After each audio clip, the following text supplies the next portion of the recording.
Hello mes chers Conscients, comment allez-vous? Je suis ravie de vous retrouver aujourd'hui pour la vidéo 7 sur 30 dans le cadre du défi 30 jours où j'aborde différents sujets, différents thèmes, répondre à des questions ou même mettre sur la table des réflexions ou des questions que moi-même je me pose. Et aujourd'hui, alors je commence par une question. Est-ce que tu connais, quel est ton langage amoureux ou tes langages amoureux? Tu sais, oui, l'amour aussi a ses langages. Tu sais peut-être déjà de quoi je parle. C'est Gary Chapman, c'est lui qui a distingué 5 langages d'exprimer son amour. Il faut savoir que en général, nous, la façon dont nous aimons, c'est comme ça que nous voulons être aimés aussi. Et l'expression de l'amour passe par ces différents langages de l'amour. Donc le premier, c'est pas forcément dans l'ordre, hein, mais il y en a 5. Le premier, ben, c'est le toucher. Donc il y a des personnes que quand ils sont touchés, c'est comme ça qu'ils se sentent aimés, c'est comme ça qu'ils expriment aussi leur amour. Ensuite, il y a les mots. Donc on aime entendre les mots, on aime l'expression de l'amour passe par les mots. Les mots qu'on peut, donc par les paroles en fait, les paroles. Donc la personne dont le langage amoureux ce sont les paroles va exprimer son amour avec à travers les paroles et va vouloir aussi qu'on lui dise qu'on lui exprime. Cette personne va se sentir aimée avec les paroles.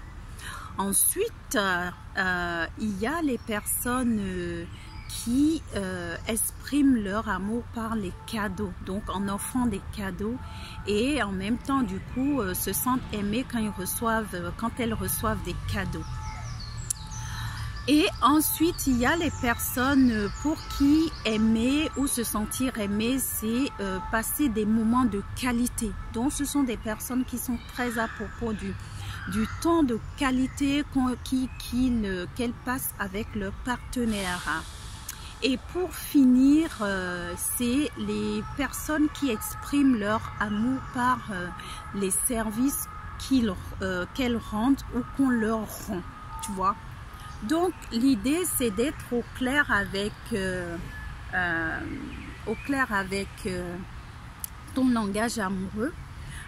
Ça a plusieurs avantages, c'est de la connaissance de soi et c'est comme tu connais ton langage amoureux, tu pourras le partager avec ton partenaire et tu pourras aussi aller voir assez rapidement quel est le langage amoureux de ton partenaire.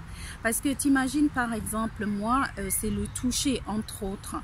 Mais si je suis avec, j'aurais du mal à être avec une personne par exemple qui ne me touche pas, tu vois. Donc ça c'est autant d'ajustements à faire. Quelqu'un qui ne me parle pas, ça va être chaud. On peut en avoir plusieurs, mais moi je sais que ne pas être touché, je pense que ça ne passera pas. Ça ne veut pas dire non plus que je suis super glou ou quoi. Mais moi, j'exprime beaucoup mon amour par le toucher, par exemple. Les paroles aussi, mais le toucher, c'est vraiment quelque chose, c'est dans du non négociable pour moi, quoi, tu vois. Donc, c'est important de le savoir, de se poser, de dire, ok, quel est mon langage amoureux préféré? Ou on n'en a pas qu'un seul, on peut avoir, moi j'ai parlé du toucher. Ah tiens, ce qui serait intéressant que tu fasses, donc je te les rappelle rapidement, donc le toucher, les paroles, les cadeaux, le fait d'offrir, de recevoir des cadeaux, de passer du temps de qualité avec son partenaire et les services rendus. Donc, ce que je t'invite à faire, c'est de voir sur une échelle de 1 à 10, tu prends chaque langage. sachant que 10, c'est que c'est le top, quoi. C'est ton langage maximum. Et 1, c'est que, bon, c'est pas ton langage, tu vois. Donc, pour chaque langage, tu prends de 1 à 10 et tu t'évalues sur chaque langage amoureux de 1 à 10 pour voir là où t'en es et voir ce que tu viens peut-être en ex-aequo ou qu'est-ce qui est vraiment le langage. Et puis après, pour savoir le langage, c'est de dire, ok, entre le toucher et les paroles, si on me dit de n'en choisir qu'un seul, qu'il n'y a qu'un seul qui peut marcher, mais lequel est-ce que je prends? Est-ce que c'est le toucher ou ce sont les paroles, tu vois? Est-ce que c'est plutôt recevoir des cadeaux ou qu'on me rende service ou rendre service ou voilà. Je crois que tu as compris le propos. Et bien évidemment, je serais ravie de lire tes commentaires là-dessus. Et aussi, c'est intéressant que tu vois dans tes relations passées, est-ce qu'il y a eu des conflits à ce niveau? Le fait de se connaître à ce niveau-là, l'autre avantage aussi, ça permet aussi d'aller voir ce que l'autre veut et de comprendre peut-être pourquoi l'autre est plus ou moins réceptif à mon langage. Parce que si je suis avec un homme, par exemple, pour qui le toucher n'est pas grand-chose, enfin, qui n'est pas très sensible au toucher, tu vois, moi, je viens, je touche et peut-être qu'il ne va pas recevoir comme moi, j'aurais aimé qu'il reçoive et peut-être que moi, je ne vais pas me sentir aimée alors que lui, son langage, c'est peut-être me faire des cadeaux, tu vois. Donc, c'est bien aussi de savoir déjà pour soi et d'avoir la discussion avec l'autre. Et quand bien même on n'est pas sur le même langage, le fait d'en parler et de voir, ok, comment, dans quelle mesure on peut concilier nos langages dans la mesure du possible. Ça veut dire que moi je fais un pas vers lui, lui fait un pas vers moi dans la mesure du possible. En tout cas, le fait de comprendre déjà, ça fait que ça emmène à un peu plus de tolérance. Du coup, on ne part pas dans des conclusions hâtives quand l'autre n'est pas réceptif, quoi. Donc voilà, ça fait partie de se connaître aussi. Et bien évidemment, c'est aussi un sujet que j'aborde plus profondément dans les ateliers CV amoureux. Donc si tu veux aller plus loin, le 23 et 24 juin, j'anime un atelier CV amoureux. Je mets tout dans les commentaires. Et écoute, si tu estimes, si tu as aimé cette vidéo, like.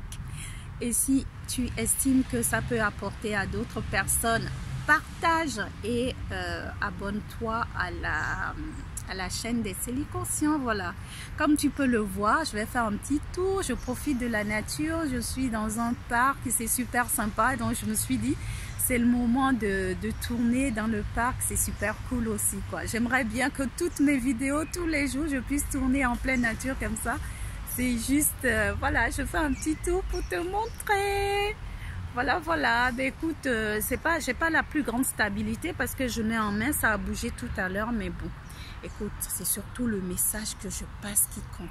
Allez, je t'embrasse et puis au plaisir de lire tes commentaires et tes questions si tu en as, avec plaisir. Allez, en attendant de se retrouver, vis pleinement et consciemment, surtout avec beaucoup de joie. Ciao, ciao.